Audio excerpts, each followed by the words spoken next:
Olá, meus nobres inscritos, amigos e membros do canal Spook Houses, Casas Assombradas. Aqui é Rodrigo e hoje nós continuaremos o nosso incrível podcast trazendo para vocês a história sobre a linhagem do Santo Graal, a verdadeira história do casamento de Maria Madalena e Jesus Cristo, sobre a ótica de historiadores, pesquisadores, genealogistas, arqueólogos, todo um trabalho científico trazendo a vocês toda a verdade literária sobre o que realmente está por detrás desse tão requisitado assunto. Sentem-se e acomodem-se, porque a história irá começar. Quando Malcolm III morreu, Groove convenceu Macbeth a desafiar a sucessão de seu primo Duncan. Ela não era a única a se ressentir de Duncan e as violentas revoltas se sucederam, lideradas por vários chefes de clãs. Nem o influente Banquo de Lochber, um capitão do exército de Duncan, podia conter os tumultos. Um conselho militar foi convocado, no qual Macbeth ganhou o controle das tropas do rei, conseguindo aplacar a revolta. Com isso, ele acabou se tornando mais popular que o próprio rei, elevando ainda mais as ambições de Lady Macbeth, que sabia que a coroa estava ao alcance do seu marido. Mas e quando o rei Duncan? A verdade a respeito da morte dele, em 1040, ainda é incerta. A história diz que ele foi morto numa briga em Boltanoa, que seria Pitgavin, perto de Elgin, enquanto a literatura romântica conta que ele foi assassinado no castelo de Macbeth. Seja qual foi a verdade, Macbeth se tornou o rei ao sul e a oeste do Tay, enquanto seu primo Thorfinn de Caithness, que seria o filho de Olith e Sigurd, governava o resto da Escócia. Por 17 anos, Macbeth governou um rei ordeiro, enquanto sua esposa era anfitriã de sua corte sempre popular. No começo, porém, Thane Banquo tentou reconquistar a coroa para o seu filho de Duncan, Malcolm Canmore, príncipe de Cumbria. No decorrer da disputa, Macbeth matou 2 filhos de Banquo e preparou uma emboscada para Banquo e seu filho mais velho, Fleance. Banquo foi morto na luta, mas Fleance escapou para o castelo do príncipe Gruffydd ap Llywelyn de Gwynedd, noroeste do país de Gales. Lá ele se tornou o primeiro marido da filha de Gruffydd, nesta com quem ficou algum tempo. Depois da morte de Fleance, nesta se casou com Ocean Fitz-Richard Leon. Durante todo o reinado de Macbeth, Malcolm persistiu com sua reivindicação, ganhando o apoio de Thorfinn em 1057. Seus exércitos conjuntos forçaram a retirada de Macbeth em Lupnan.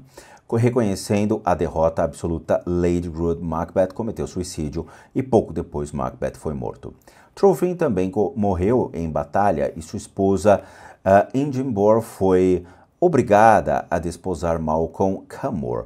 Apesar da vitória, Malcolm não ascendeu a coroa imediatamente, pois o grupo de Macbeth ainda tinha um controle e colocou o filho de Lady Crush, Lulach, de seu primeiro marido, Glillanglon, no trono. Poucos meses depois, porém, Lulach foi morto em Strangeboyd e, em 1058, Malcolm III, Canmore foi proclamado rei dos escoceses.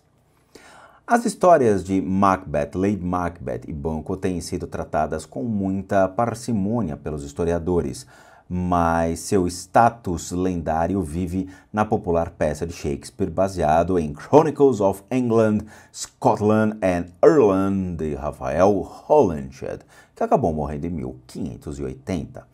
Macbeth, de Shakespeare, foi escrito quase 2 séculos depois do evento histórico. Portanto, ao construir as profecias das 3 irmãs estranhas, o dramaturgo já sabia exatamente o que acontecera na história. Quando consultam seus augúrios no começo da história, as bruxas informam a Macbeth que ele será rei. Elas também dizem a Banquo que, embora ela nunca chegue a reinar, chegará uma linhagem de futuros reis, o que de fato ele fez. O nome Steward deriva da distinção de steward, que seria senescal, mordomo mor, usada na Idade Média na Escócia. Os primeiros stewards se tornaram reis dos escoceses em 1371 e a ramificação real posterior adotou a forma adaptada para o francês, steward, como o fizeram outras ramificações. Desde seus primeiros dias, sabia-se que os Stuarts eram descendentes de Banco de Lucbert, e essa descendência, através desse nobre Tani, que seria pelo rei Alpin, pai de Kenneth I, aparecia na lista de todas as genealogias relevantes. Também era um fato, porém, que os Stuarts surgiram dos senescais do século XI de Dol, na Bretanha. Em termos soberanos, seu legado conjunto foram de enorme importância, pois sua linhagem escocesa era da sucessão de Arimateia, enquanto sua herança bretã era do próprio Jesus, através dos reis pescadores.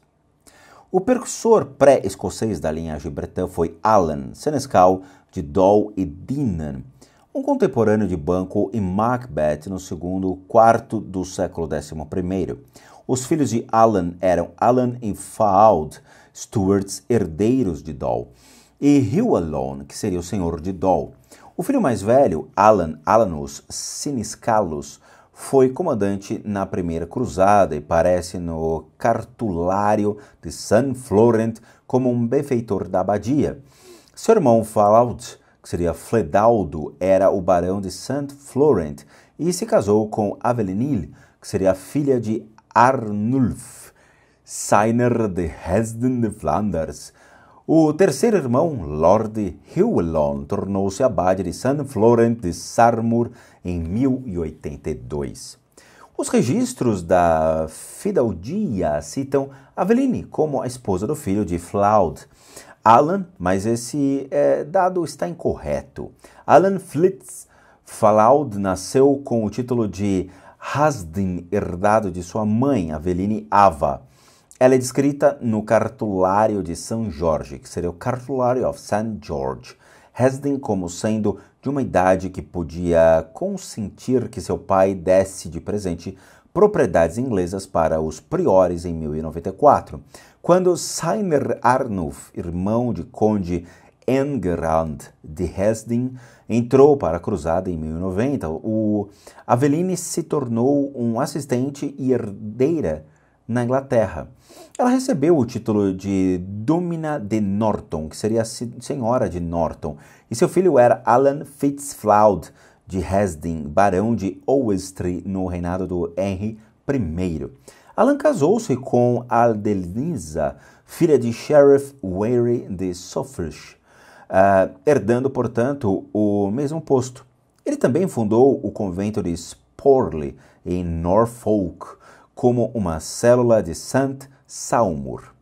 Os filhos de Alan, o Stuart, eram William e George Fitzalan. William sucedeu os títulos de Owestry e Shropshire depois da morte de seu primo. Alan e os condes Fitzalan de Arundel descendiam dele. Jordan herdou a senescalia de Dol e também as terras de Tuxford, Burton e Warsop, na Inglaterra.